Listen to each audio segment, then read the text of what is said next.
Hello అండి. అందరికీ నమస్తే. Welcome to my channel Kalyani kitchen Telugu. ఇవాళ స్పెషల్ ఎగ్ దమ్ బిర్యానీ.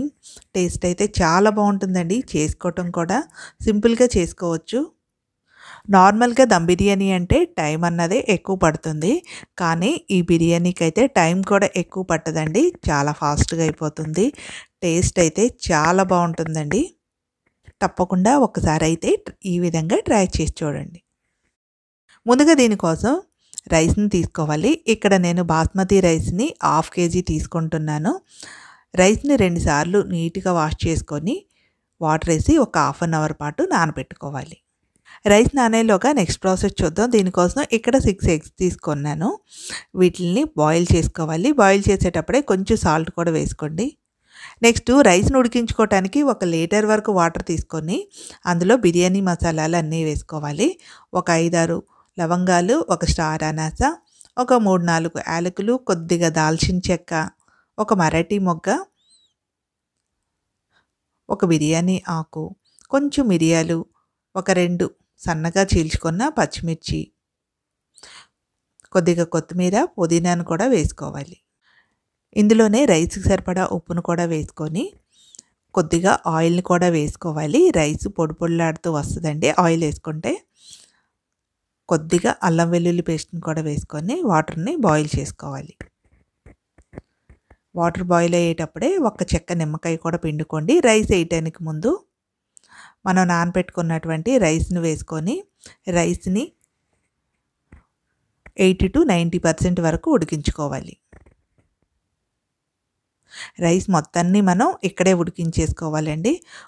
ఇలా రైస్ ఒక 90% కుక్ అయిన తర్వాత వాటర్‌లో నుంచి రైస్ తీసేసి పక్కన పెట్టుకోండి. నెక్స్ట్ స్టవ్ పై ఇంకో గిన్నె పెట్టుకొని అందులో ఒక 2 గరిటెల వరకు ఆయిల్ వేసుకొని ఆయిల్ కొద్దిగా హీట్ అయిన తర్వాత బిర్యానీ మసాలాలన్నీ కొద్ది కొద్దిగా యాడ్ చేసుకోండి. ఒక 4, 5 లవంగాలు, ఒక 3, 4 యాలకులు, కొద్దిగా చెక్క, స్టార్ అనాస, కొద్దిగా షాజీరా, బిర్యానీ ఆకు ఇవన్నీ కొద్ది కొద్దిగా యాడ్ చేసుకోండి. అవి కొంచెం ఫ్రై అయిన తర్వాత సన్నగా కట్ చేసుకున్నటువంటి ఆనియన్స్ వేసి ఫ్రై చేసుకోవాలి. ఆనియన్స్ మంచి గోల్డెన్ కలర్‌లోకి రావాలండి. ఈ ఆనియన్స్ ఎంత బాగా ఫ్రై చేసుకుంటే బిర్యానీ ఫ్లేవర్ అంత బావుంటుందండి. ఇంకా అడిషనల్‌గా మనం ఎలాంటి ఫ్రైడ్ ఆనియన్స్ యాడ్ చేయము. ఆనియన్స్ ఫ్రై అయ్యేలోగా పక్కన ఇంకొక పాన్ పెట్టుకొని ఎగ్స్‌ని ఫ్రై చేసుకోవాలి.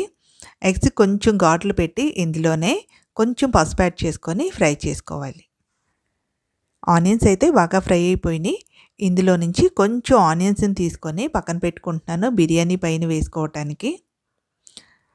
ఇలా చేసుకోవటం వల్ల బిర్యానీ కూడా ఫాస్ట్‌గా అయిపోతుందండి. స్పెషల్‌గా మళ్ళీ బ్రౌన్ ఆనియన్స్‌ని ఫ్రై చేయకుండా ఇందులోనే కొద్దిగా అల్లం వెల్లుల్లి పేస్ట్‌ని కూడా వేసుకొని ఫ్రై చేసుకోవాలి.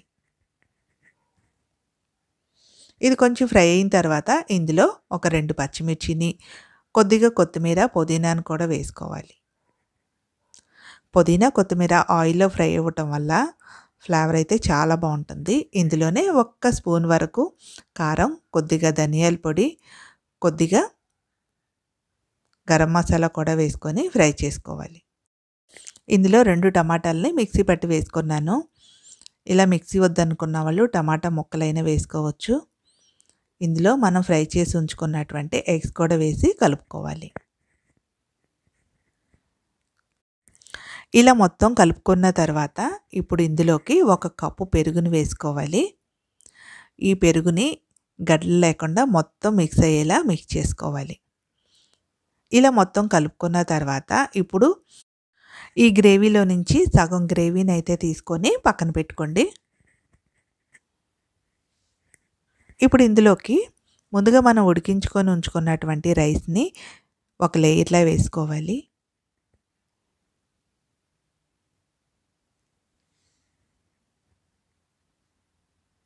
ఇలా ఒక లేయర్‌లో వేసుకున్న తర్వాత మనం తీసి ఉంచుకున్నటువంటి గ్రేవీని దీనిపైన వేసుకొని మిగతా రైస్‌ని వేసుకోవాలి. దీని మీద కొద్దిగా బ్రౌన్ ఆనియన్స్‌ని వేసుకొని, కొద్దిగా కొత్తిమీర, పుదీనాను వేసుకొని, ఒక స్పూన్ నెయ్యి వేసుకోవాలి. ఒక చెక్క నిమ్మరసం కూడా పిండుకొని దమ్ బయటికి పోకుండా కరెక్ట్‌గా సరిపడినటువంటి మూత పెట్టేసుకొని ఒక 10-15 మినిట్స్ దమ్ పెట్టుకోవాలి.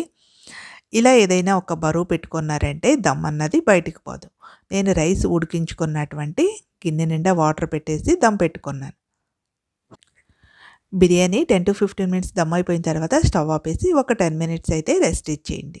బిర్యానీ మొత్తాన్ని ఒకసారి కలుపుకొని వేడివేడిగా సర్వ్ చేసుకోవటమే. దీనికి విడిగా గ్రేవీ కూడా అవసరం లేదండి. బిర్యానీలో ఉన్న గ్రేవీయే సరిపోతుంది. పక్కన రైతా పెట్టుకుంటే చాలు. టేస్ట్ అయితే చాలా బాగుంటుంది. ఒకసారి ఈ విధంగా ట్రై చేయండి. ఎలా వచ్చిందో కామెంట్ చేయండి. ఫస్ట్ టైం ఎవరైనా నా ఛానల్ చూస్తున్నట్లయితే సబ్స్క్రైబ్ చేసుకోండి. Thank you for watching.